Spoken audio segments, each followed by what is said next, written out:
आप police station पे आए हैं, ऐसा लगता है कि ये बलात्कार पुलिस लोगों ने ही किया है, ऐसा नहीं है। लेकिन आज ये पुलिस स्टेशन पे हमको आना पड़ता है। वास्तविक मी एक फादर आहे, फादरचं काम म्हणजे चर्चमध्ये, परंतु असं काही घटना घडत आहेत महाजन साहेब समाजामध्ये की ज्यामुळे मी फादर असून सुद्धा हमको ये रास्ते पे आना पड़ता है और पुलिस स्टेशन पे आना पड़ता है। ये पुलिस स्टेशन पे आने के लिए मेरा पहला समय नहीं है। कई 2 बरस के पहले जब वाघोली में मारहाण हो गई थी तब मनवेल तुस्कानो और हम यहाँ आए थे, जो लोग जिनको मारा था उनको छुड़ाने के लिए। तर अशा प्रकारे आज पुन्हा इथे एकत्र यावं लागतं। त्याचं कारण या सगळ्या घटना घडतात त्या घडू देण्याच्या मागे पोलीस असतात।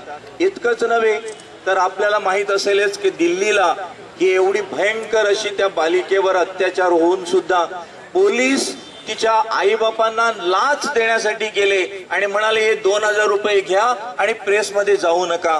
त्याचा निषेध करण्यासाठी वास्तविक आम्ही इथे एकत्र जमलो आहोत। मेरे प्यारे भाई और बहनों, लेकिन ये खाली निषेध करने से काम नहीं होगा, क्योंकि ये बलात्कार होते ही रहते हैं और होते ही रहेंगे। आज हम इधर सभा लेते हैं, इसी समय भी कितने बलात्कार होते होंगे हमारे देश में। क्यों? क्योंकि सब मानसिकता जो है समाज की वो ही बिगड़ गई है। तो इसके लिए हम लोग कुछ करना चाहिए।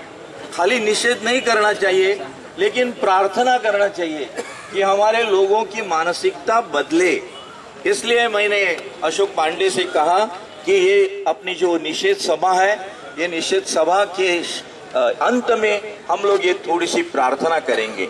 ये प्रार्थना करने के बारे में ये जो एक निवेदन मैंने तैयार किया है जो हम पुलिस ऑफिसर को देंगे, वो मैं पहले पढ़ता हूँ, फिर बाद में एक छोटी सी प्रार्थना करेंगे और हमारे ये सभा खत्म करेंगे। बालिकावर अमानवी बलात्कार। गेल्या आठवड्यात अलीगड येथे एका 6 वर्षाच्या बालिकेवर लैंगिक अत्याचार करून तिचे मृत शरीर कचरा कुंडीत सापडले। दिल्लीच्या गांधीनगरात एका बालिकेवर अमानवी बलात्कार झाले आणि नंतर त्या बालिकेला 3 दिवस एका बंद खोलीत डाळून ठेवले गेले। दोन्ही प्रकरणात पोलिसांचा हलगर्जीपणा दिसून येतो आणि दोन्ही ठिकाणी निदर्शने करणाऱ्या स्त्रिया आणि मुलींना पोलिसांनी मारहाण केल्याचे आणि आईबापांना चूप बसण्यासाठी लाचही देण्याचे प्रयत्न केल्याचे वृत्त आहे। या सर्व गोष्टींचा निषेध झालाच पाहिजे। पंतप्रधानांनी खेद व्यक्त केला आहे व कडक कारवाईची अपेक्षा केली आहे। पोलीस इन्स्पेक्टर BS अहलावत यांना बडतर्फ केले आहे। दिल्लीचा मुख्य आरोपी पकडला गेला आहे। संबंधितांना नव्या स्त्री संरक्षण कायद्यानुसार कडक शिक्षा झाली पाहिजे। आज आम्ही ह्या नाळासोपारा पोलीस स्टेशनवर प्रार्थना घेऊ इच्छितो। बलात्कारित बालिका आणि त्यांचे अत्याचारी गुन्हेगार यांच्यासाठी प्रार्थना करूया।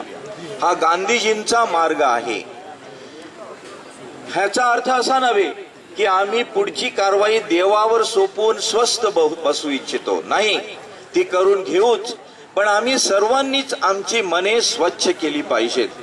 जोपर्यंत समाजात स्त्रियांच्या प्रती पुरुषांचा दृष्टिकोन प्रेमाचा होत नाही तोपर्यंत घराघरात खुद्द पती पत्नीमध्ये देखील बलात्कार होतील। म्हणून आज आम्ही आमच्यासाठी देखील प्रार्थना करू इच्छितो।